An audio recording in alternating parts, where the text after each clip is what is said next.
In this video we'll be discussing stereo guitar recording, and I'll be looking at some great mics for this, the Sontronics STC1-S pair. Hi folks, I'm Mike and I hope you're well. Now I've discussed stereo guitar recording on the channel before, but this time it's going to be a little bit different. I'm going to give you 4 common techniques for recording acoustic guitar in stereo, and then we're going to listen to them side by side so that we can quickly hear the differences between the different techniques. Not only that, but if you follow the link in the description down below, you can download the full quality original recordings so that you can take a close listen for yourself. And while you're there, you can check out the quality of the microphones which I'll be using in this video, those being the Sontronics STC1-S matching pair. Now before we do get stuck in, if you do like this kind of content, all about home recording, DAWs, gear reviews, plugin reviews, that kind of thing, then please do subscribe and ring the bell on YouTube so that you're notified about my future videos. Now you could use many combinations of microphones for the techniques I'm going to show you, but I prefer to use a matching pair. So let's get started by taking a quick look at the ones in question. The guitar in this video was recorded using a Sontronics STC1-S laboratory matched pair, so they're about as close as you can get sonically. They have a cardioid pattern, probably the most useful of all patterns, but omni and hypercapsules are also available. On the really nice heavy metal casing we see switches for both -10 and -20 dB pads, which is very useful when you want to record louder instruments. We also have 75 and 150 Hz low pass filters, useful for getting rid of low end frequencies at the source. They come with a stereo mounting bar, which makes setup for some of the techniques I'm about to show you way less messy. As well as this, you also get a couple of foam windshields should you need them. And not that it makes any difference to the sound whatsoever, but this all comes really nicely presented in a wooden box. Now whilst these are by no means budget microphones, they're also not that crazy expensive either. So check out the links in the description to get an idea of the price in your region. So let's move on to the 4 techniques I've used to record my guitar, starting with the easiest, the XY technique. In my opinion, the XY technique is the easiest to set up, especially if you have a stereo mounting bar. We position the mics at right angles to one another with the capsules as close as we can get without touching. Now with these camera angles it's a little bit difficult to see, so you should know that they were positioned around about 10 to 12 inches from the guitar. You have to experiment with positions, but I normally find that having one mic pointed at the bridge and the other one pointing at the neck is a good starting point. The pro of this technique is that you won't have any phase issues. Phase issues occur when you have 2 mics at different distances so that the sound reaches them at different times.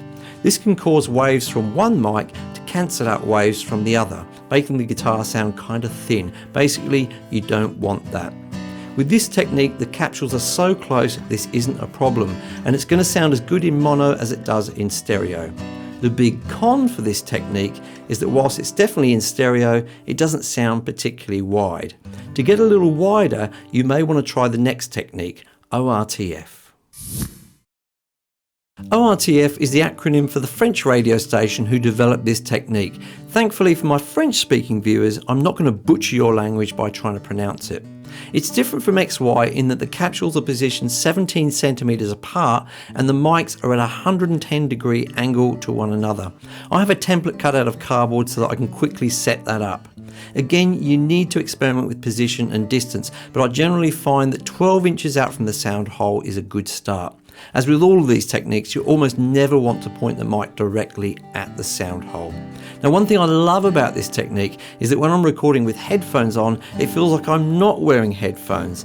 And I think this is because it mimics the way that human ears hear things. However, I'm not convinced that this translates to monitors and speakers 100%. The pros of this technique is that it's easy to set up and you'll get a wider stereo image. The cons is that there's an increased risk of phase issues, although I think it's kind of minor. I do feel that it's harder to get a very full sounding guitar with this technique, but never mind full, what about wide? For that, you're going to want to try a spaced pair. For a space pair, you normally want your mics on separate stands. Again, I like to have one pointing at the bridge and the other one some way down the neck. Of all of the techniques we've seen so far, this is the most likely to introduce phase issues. To guide you, there is the 3-to-1 rule. The rule is that the distance between the mics should be 3 times the distance the mic is from the sound source. In other words, if mic A is 6 inches from the guitar, mic B should be 18 inches from mic A. In reality, this is just a guide. So when you put down your tape measure, you'll need that most useful of tools, your ears.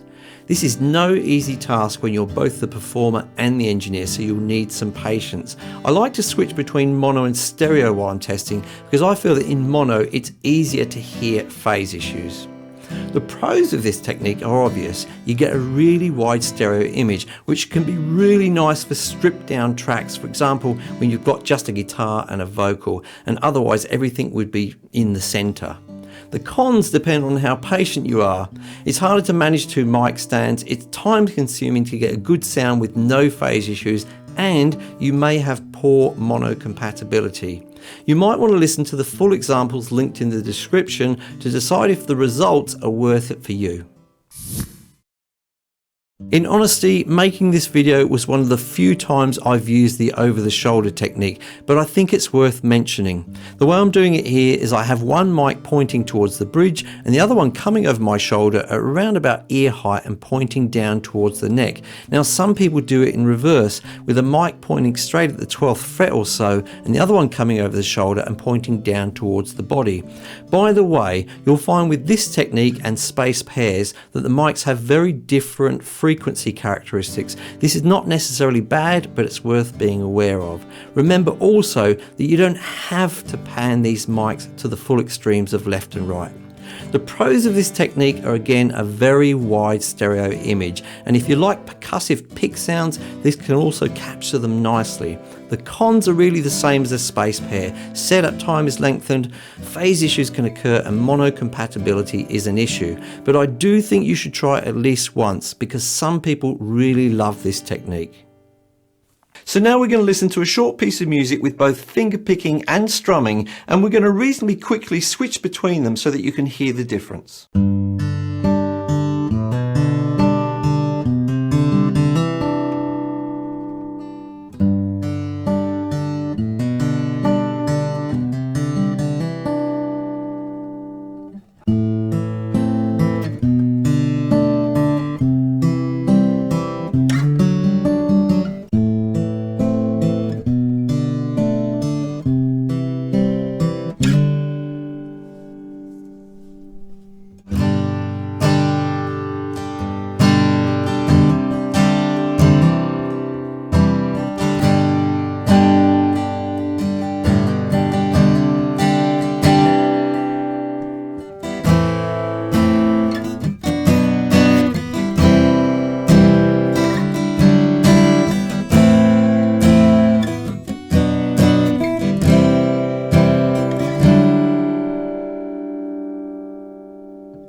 So which of these techniques sounds best to you? And how do you feel about the microphones I used? Let me know in the comments down below. Personally, I think they ooze quality, but you be the judge. Have a listen to the full quality recordings linked in the description down below. Now, if you've got any questions whatsoever, please do ask in the comments down below, and myself or somebody else will try their very best to help you out. Now, if you did like this video, you can thank me by hitting the like button, or you can punish me if you didn't like it by hitting the dislike button twice. And if you do like this kind of content, make sure you hit subscribe and ring the bell on YouTube so that you're notified about my future videos. I want to thank the guys at Federal Audio here in Australia for shipping these microphones out to me, and I want to thank you for watching this video, and I will see you in the next video.